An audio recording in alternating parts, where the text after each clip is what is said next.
Hello friends, आप सब कैसे हो? आई होप कि आप सब अच्छे होंगे और आप बहुत बहुत स्वागत है आपके इस चैनल पे सेलोक लर्निंग पॉइंट पे।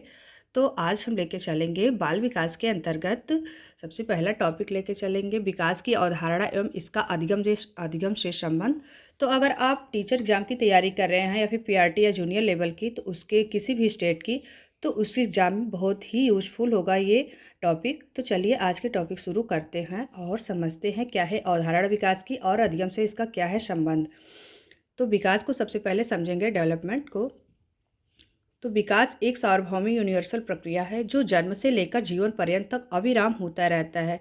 जो विकास है वो मतलब सार्वभौमिक प्रक्रिया है, सभी तरह की प्रक्रिया है जो जन्म से शुरू होता है और जीवन पर्यंत वो अविराम गति से चलता रहता है। विकास केवल शारीरिक वृद्धि तक ही सीमित की ओर संकेत नहीं करता है, बल्कि इसके अंतर्गत सभी शारीरिक, मानसिक, सामाजिक और संवेगात्मक परिवर्तन सम्मिलित होते हैं जो गर्भकाल से लेकर के मृत्यु तक निरंतर प्राणी में प्रकट होते रहते हैं। तो विकास एक ऐसी प्रक्रिया है जो शारीरिक वृद्धि का मतलब कि जो शरीर के अंगों की जो वृद्धियाँ होती है, तो विकास वहीं तक सीमित नहीं होता है, विकास जीवन पर्यंत चलता रहता है, जिसके अंतर्गत जो शरीर के सभी पक्ष, जो शारीरिक, मानसिक, सामाजिक, संवेगात्मक सभी पक्ष सम्मिलित होते हैं। तो विकास को क्रमिक परिवर्तनों की श्रृंखला भी कहा जाता है। तो इसको इसीलिए नाम दिया गया है कि क्रमिक परिवर्तनों की श्रृंखला।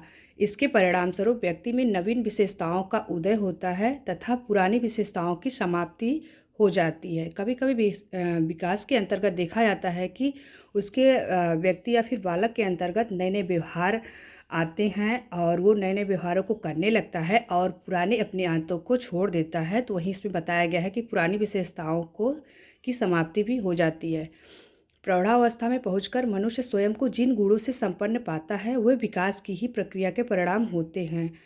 तो विकास एक ऐसी मतलब प्रक्रिया है जो मनुष्य के सभी पक्षों की ओर उसका जो डेवलप वही विकास होता है। तो प्रौढ़ा वही बताया गया है कि प्रौढ़ावस्था में पहुंचकर मनुष्य स्वयं जिन जिन गुणों की उसको प्राप्ति हो जाती है वो विकास के अंतर्गत ही होता है। तो हरलाक ने बताया है कि विकास केवल अभिवृद्धि तक ही सीमित नहीं है, वरन वह व्यवस्थित तथा समन्वित कोहरेंट पैटर्न परिवर्तन है जिसमें कि प्रौढ़ावस्था के लक्ष्य की ओर परिवर्तनों का प्रगतिशील क्रम निहित रहता है और जिसके परिणाम स्वरूप व्यक्ति में नवीन विशेषताएं व योग्यताएं प्रकट होती है।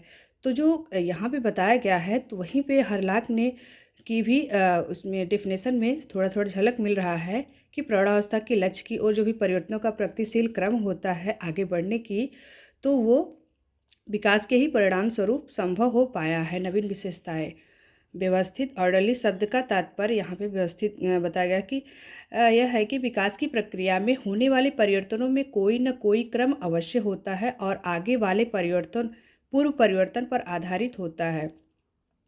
समन्वित कोहरेंट पैटर्न शब्द का जो अर्थ होता है वो परिवर्तन संबंध विहीन नहीं होते, उनमें आपस में परस्पर संबंध होता है।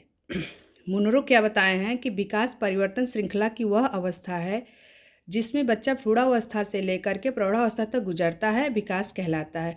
तो मुनरो ये बताए हैं कि जो विकास होता है वो मतलब डे बाई डे परिवर्तन की वो अवस्था होता है जब बच्चा जन्म लेना शुरू कर देता है माँ के गर्भ में, तो उसके बाद जीवन पर्यंत वही जो आपस में परिवर्तन देखने को मिलता है उसके शारीरिक पक्ष में या फिर कोई भी शारीरिक, मानसिक, संवेगात्मक में, तो वही विकास कहलाता है।